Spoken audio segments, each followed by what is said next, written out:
Michael Landon, adicciones, infidelidades y el doloroso final del idílico padre de la familia Ingalls. Tuvo una infancia atroz, en la que sufrió bullying antisemita y una madre desequilibrada.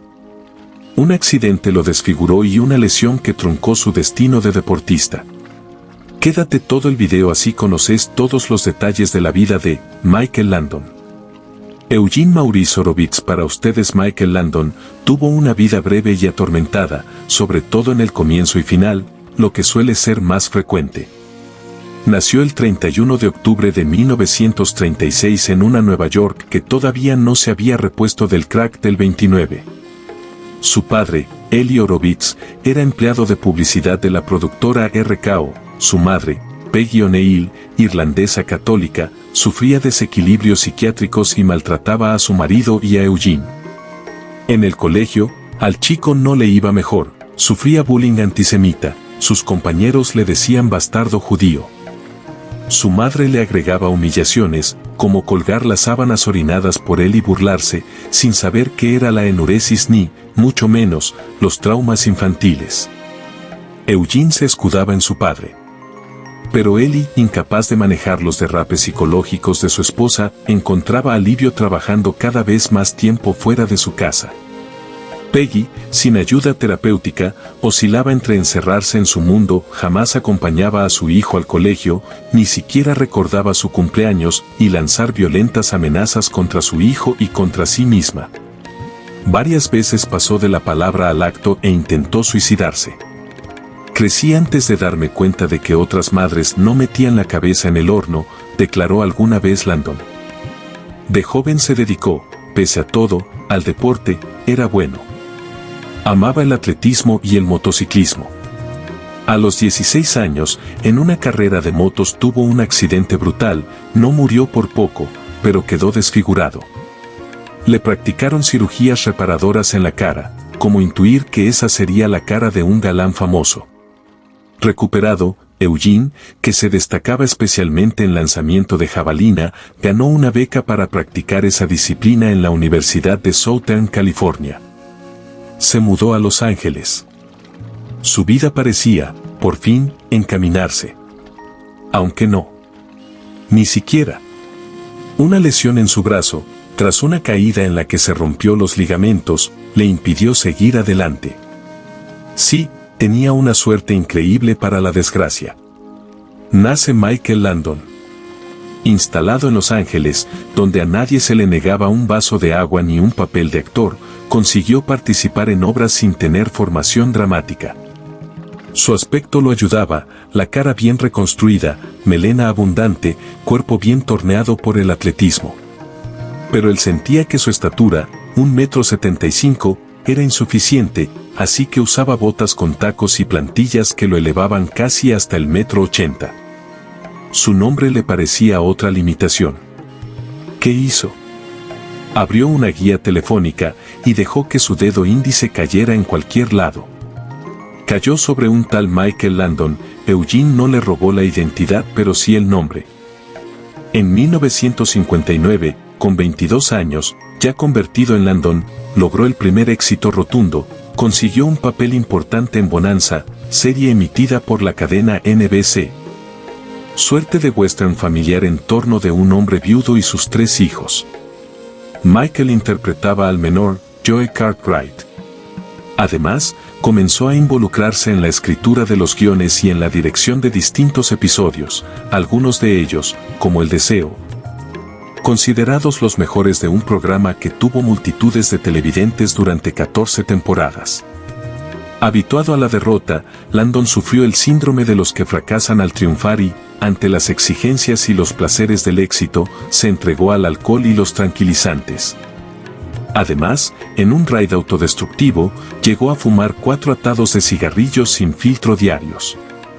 En paralelo, luchaba por formar una familia armoniosa que solo iba a conseguir en las ficciones. Al empezar Bonanza estaba casado con Dodie Levy Fraser, 8 años mayor que él, con la que adoptaron a 3 chicos, Mark, que iba a morir en mayo de 2009, Josh y Jason Samuel. Se divorciaron en 1962, un año después, en pleno éxito de Bonanza, Michael volvió a casarse con Marjorie Lynn Noe, y tuvo otros 4 hijos, Leslie Ann, Michael Jr., Shauna Leigh y Christopher Bo. Lynn intentó, como lo había intentado Dodie, frenar o al menos mitigar la espiral autodestructiva de Landon. No lo logró, pero el matrimonio duraría casi 20 años, 2 décadas que terminarían en un gran escándalo.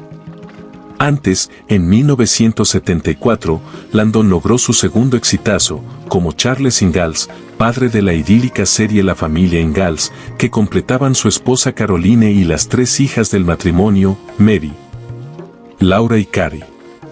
Un grupo de granjeros estadounidenses del siglo XIX que luchaba para que la comunidad de Walnut Grove, Minnesota, fuera más próspera y justa. La serie, también de la NBC, se basaba en la novela autobiográfica La casa en la pradera, de Laura Ingalls Wilder, 1876 a 1954. Y había sido precedida por una película televisiva homónima.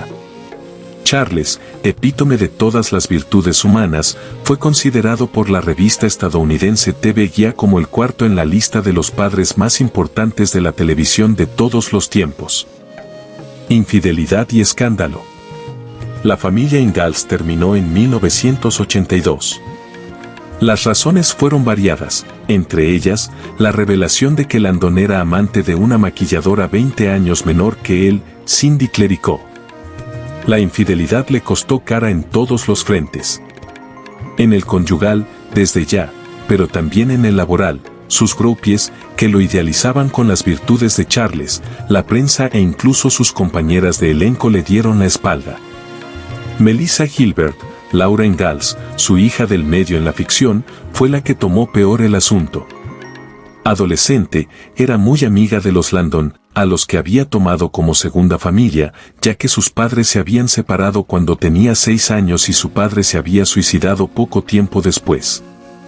En 1984 Landon obtuvo su último papel importante, Jonathan Smith.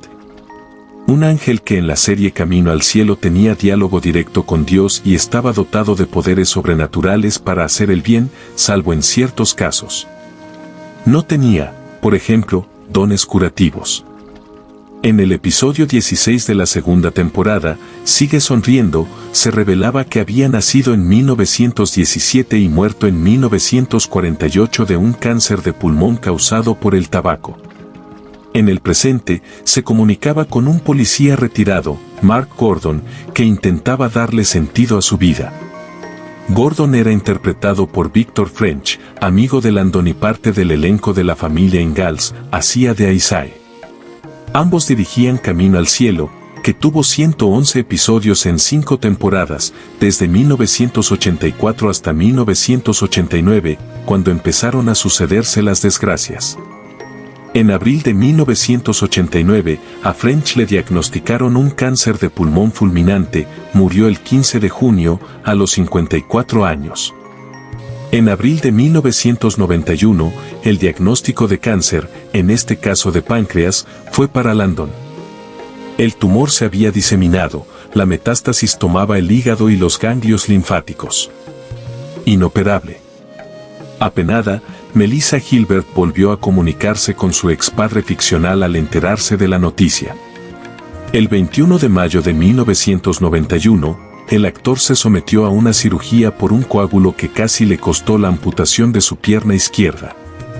Abusé de mi cuerpo a lo largo de los años, reconoció. No quiero que la gente piense que todo el mundo es candidato a este tipo de cáncer. Creo que lo tengo porque la mayor parte de mi vida bebí demasiado. También fumé muchos cigarrillos y comí comida chatarra. Si haces eso, incluso siendo fuerte, de alguna manera terminás pagándolo. Lamentablemente murió el 1 de julio de 1991, a los 54 años. Esta ha sido la historia de Michael Landon. Si te gustan estas historias biográficas, suscríbete al canal. Te espero en el próximo video.